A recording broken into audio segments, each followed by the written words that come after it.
Hey, Clay Manning here. Welcome to the Garden Report. Back in Boston.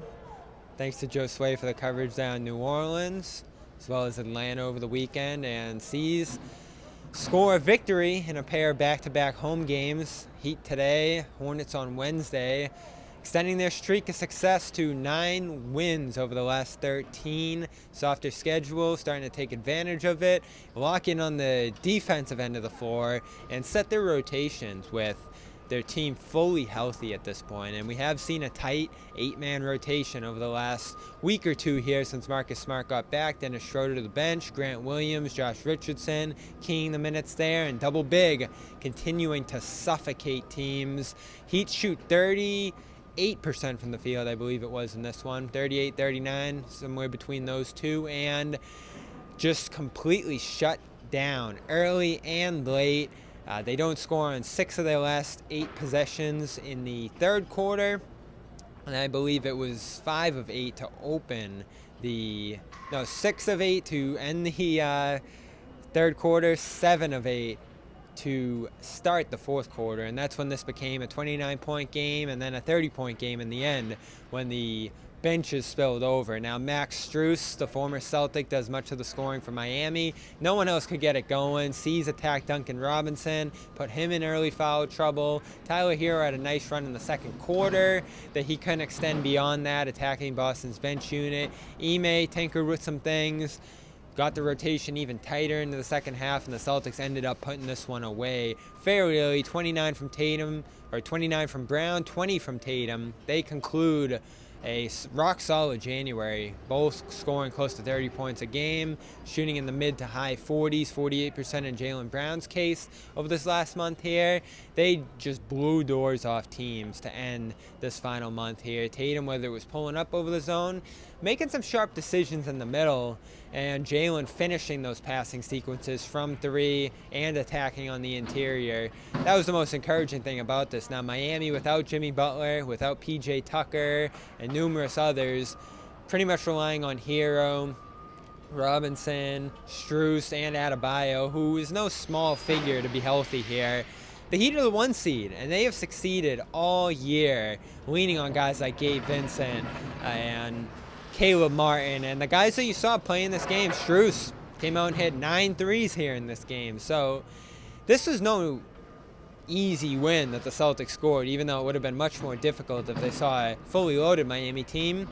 They ended up pouncing on this team early in the season too, shutting them down to less than 80 points when these teams met in Miami. So there's certainly something that the Celtics have figured out about stopping Miami's offense. And in this game, breaking that zone, which was the key. Smart getting in the middle, dishing 7 more assists, finding all the right spots, and leading the Celtics through some flat-out dominant stretches when their regulars were out there. Now, the Heat had one defining stretch, ended up tying this game at 32 in the second quarter on a 16-1 run. Here, taking advantage of Grant. Things getting sloppy between Schröder and Smart, who both struggled during that stretch. It wasn't just Schröder stepping into the game. Smart missed a pair of free throws, a long shot, and there was a turnover mixed in there somewhere too. Brown missing a shot as part of 5 empty possessions in a row for the Celtics there. Ime called a quick timeout, cleaned it up, got Schröder out of there, leaned back into a more starter-oriented lineup, and they ended up just rolling from there. I think the closest that the Heat got was within 11. But it is interesting, Schröder and Smart, that split, as Smart has run away with the starting point guard role, plus 118 since his return over 5 or so games here. And Schröder continuing to shoot in the mid-30s when he comes off the bench. Really a non-factor on either end of the floor when he is playing with the second unit. And the report today, Marc Stein, following a number of reports throughout the midway point of the season, that the Celtics are looking to get off Schröder by the NBA trade deadline in 10 days. I'm not only interested to see how they get off Schröder, the way Stein described it today, taking no salary back, a straight dump, would, I think, entail moving off maybe a second-round pick to just dump salary there, unless a team like Dallas with a trade exception really wants him. And Dallas would be that team with the trade exception that they actually got from trading Josh Richardson to the Celtics. That could fit Schröder. There may be a few others out there that can do that, but if the Celtics are just trying to dump Schröder's $6 million salary, not only is it going to be tricky, but it's counterproductive, I think. Schröder, as much as he has struggled in the bench unit, has stepped in and been excellent when Smart and others go down, filling a primary starting unit point guard role, and he can score against opposing starting units. That's something we've seen through 2 years, that Peyton Pritchard, who would step into that backup role and the spot starter role with Schröder gone, hasn't shown he's capable of doing. Now, can Pritchard fill this Schröder role that we saw tonight? Certainly, and I think he probably does it better. I've argued that his shooting, his ball movement, pace, and everything else that the Celtics want is in line with what Schröder's done this year and probably surpasses it, even though Pritchard has struggled at times this year. What worries me about this Schröder rumbling today is that, what did you do with this Schröder signing? And Horford falls into this too, with the Athletic report that they're looking on to move on from his salary, and maybe even Richardson here. What did you accomplish through more than half a season now by having those guys play a ton of minutes, block out the young guys, and then ultimately, just like they did with Enes Kanter a year ago, and Tristan Thompson, and Aaron Baines, and Kemba Walker, end up dumping those guys and using assets to dump them for strictly financial reasons. Now, Schröder's a little different. There's obviously a ton of debate about how much he helps the Celtics, hurts the Celtics. On a night like tonight, C's just had to limit him to 17 minutes, and they were good for it. If Ime could run the rotations more like that, start to mix in Pritchard in certain moments when it's clear that Schröder doesn't have it on those nights, you could count on him helping the Celtics by sticking around. Now, Brad might have to force his hand and have Ime figure out how to make Pritchard part of that picture, improve Boston's spacing, and utilize the skills that Pritchard brings to the table if they just move on from Schröder. I think there's a world where you dump Schröder and end up better for it if you're healthy. Now, if Smart runs into some injuries, you're in trouble there at that point guard spot.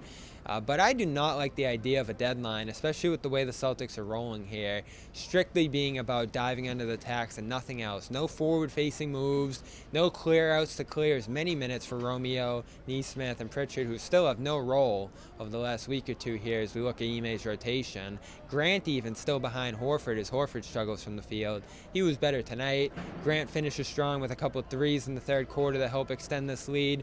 There's a real debate there about whether you're a better offensive team with Grant playing alongside the starters rather than Horford right now. But Ime standing firm on defense first, that starting lineup being locked down, and over the last couple of weeks here, that's worked. I don't think anyone thinks that everything's solved over this recent stretch here, certainly with Smart being on his best behavior, certainly in terms of his role and how he's approaching the game. We'll see how that all persists past the deadline here, but Brad is in a tough decision, in a tough spot rather. Tax restrictions, it seems like, placed on this team. They need to make multiple moves, I think, to get back to contention. And a Band-Aid on this team isn't really going to do that. They have to make a bigger, more transformative deal. Now we're in the offseason that improves the playmaking and the shooting on this team, and it might take several steps to do that, and paying a little bit of a tax this year. Being in a spot where tax above all is the mantra heading into this deadline, that's worrisome. Now, if they clear this out and go all young and make this a development year, I'm okay with that. But it does have to be a little more wholesale than just giving up Schröder and swapping those minutes for Pritchard, even though I do think Pritchard's the guy among all the youth who has the most real promise there. We'll see what they ultimately do in that spot, but that's the latest intel out of Stein today, that the Celtics are just trying to move on from Schröder's salary without taking anything back. No other rumblings around Boston for now, but that will obviously change now that we're into February and 10 days away from the deadline. So stick with Celtics All Access for more coverage in person in Brooklyn a week from now, and in Philadelphia 2 weeks from now. A ton of travel coming up in February. I'm on the road this time. So keep it here. CLNS Media for pressers, podcasts, and more. New Dome Theory coming tomorrow, Tuesday, as you hear this. And we'll have Jared Weiss to talk about some of those rumblings, Smart's role, and other things that he's reported this year. Bobby Manning, Celtics win by 30 over the Miami Heat. We'll be back here Wednesday night as the Charlotte Hornets visit, and a rematch of that pretty entertaining game from a couple weeks ago here that Charlotte pulled away late in. I'm Bobby Manning, one more time for good measure if you don't know, and good night.